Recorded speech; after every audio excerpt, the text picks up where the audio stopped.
we have overlooked it. Ni mbere ya kamiti ya Seneta ĩgiĩ ũthũrimi wa kĩgĩna gĩa kaunti kũrĩa ndereti ĩgiĩ mathirĩ ma rũhonge rwa ũgima wa mwĩrĩ rwa SHA yarahũrirwo.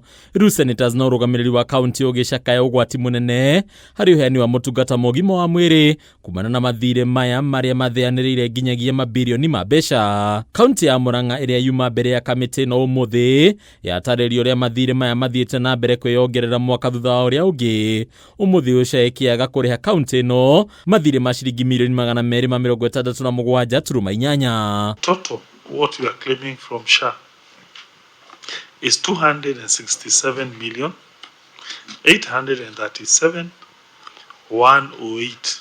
MURANG'A County Referral Hospital, we have about 14.1 million for NHIF arrears. We have another 90.4 million for financial year 2024. Kũringana na gavana wa MURANG'A Irũngũ Kang'ata, mathibitarĩ maingĩ mathiĩtio na mbere na gũtara mathirĩ, ũndũ ũrĩa nĩ ũgwati harĩ gũkinyanĩrio kwa motungata ma ũrigitani kaunti-ini itiganite. This money is the one that we used to buy drugs. It is the one we used to buy non-farm. There will be a lot of complaints by wananchi that they are going to medical facility, they can't get medicine. And it is us who will be blamed by Mwananchi, whereas this money is with SHA. You realize that counties are being owed in excess of 10 billion shillings. That can easily bring down our hospitals. Senators maitika gũthonjera thirikari makĩria ministry ya ũgima wa mwĩrĩ kumana na ũrĩa ministry ĩno ĩkoretwo ĩgĩcora mbica ng'emu ya rũhonge rwa SHA ũrĩa kaunti ikirie gũthararia motungata kumana na SHA kũrega kũmarĩha mbeca ciao. It's all rosy out there regarding about SHA, but then when it comes to the real issues, they're not tackled.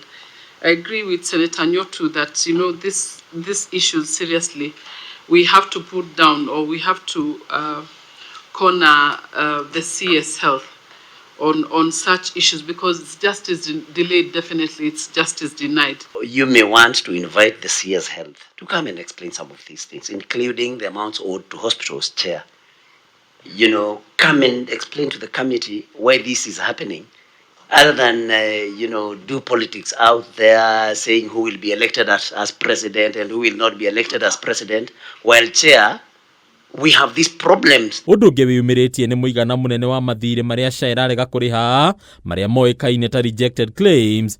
Rĩu rũhonge rũrũ rũkĩmũrĩkwo nĩ gũcũngĩrĩria mathirĩ maya kumana na gũtharara kwa mĩtambo yao kũrĩa mũthia SHA ĩtetĩkagĩra kũrĩha mbeca ici. The documentation that the systems was allowing us to upload eventually along the way changed.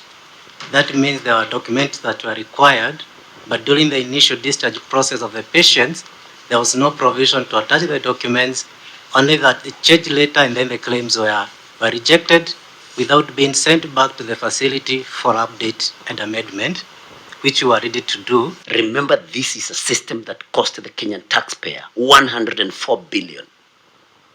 And there are these delays. The system downtime is too long, chair, causing some of these problems. And probably, chair, you may want to invite the CS health to come and explain some of these things, including the amounts owed to hospitals, chair. Hadunia kama TV ile tutakuwa ni Bataru wa Mwagi.